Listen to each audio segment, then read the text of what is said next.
म्हणजे मागच्या ब्लॉगमध्ये आपण सगळ्यांनी बघितलंच असणार आमचं गार्डन बेड तयार झालंय आणि छान असं 2-3 प्रकारचे भाज्याचे रोपही मी लावले होते. पण एवढ्यातच बागेचं काम संपलं नाही बरं. आता या बागेची थोडी कायापलट करायची आहे. सगळ्या कुंड्यांना व्यवस्थित ठेवायचं, थोडा क्लिनिंग करायचं आणि मोस्ट इम्पॉर्टंट म्हणजे मूल्च घालायचं. आता हे सगळं बागेचं काम ना एप्रिल महिन्यातच आम्ही करायला हवं, कारण मी माझ्या बऱ्याच व्हिडिओमध्ये सांगितलेलं की अमेरिकामध्ये एप्रिल महिन्यामध्ये स्प्रिंग सीझन सुरू होतं आणि या सीझनमध्ये बियाणं पेरली जातात, नवनवीन झाडं लावली जातात.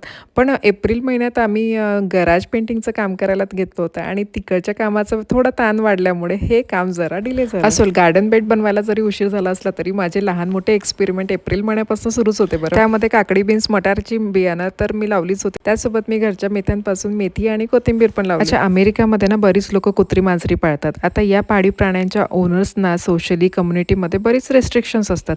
शिवाय त्यांच्या पाळीव प्राण्यांमुळे शेजाऱ्या पाजाऱ्यांना त्रास होऊ नये याची पण काळजी त्यांना ओनर्सना घ्यावी लागते. पण कालच घातलेल्या आमच्या या गार्डन बेडमध्ये रात्री मांजरांनी माझ्या झाडांची अक्षरशः वाट लावली आणि माझं मटरचं झाड तर त्यांनी काढूनच फेकलेलं. शिवाय त्यांनी घाण सुद्धा केली होती. आता ती मांजर कुठली आणि कुणाची हे तर माहित नाही आणि इथे कसं आहे ना, आपण कुणालाही काही बोलू शकत नाही. त्यामुळे माझं मटरचं झाड तर ऑलमोस्ट खराब झालं. पण काकडी आणि बीन्सच्या झाडाच्या संरक्षणासाठी प्रवीण हे चिकन फेन्सिंग घेऊन आले होते.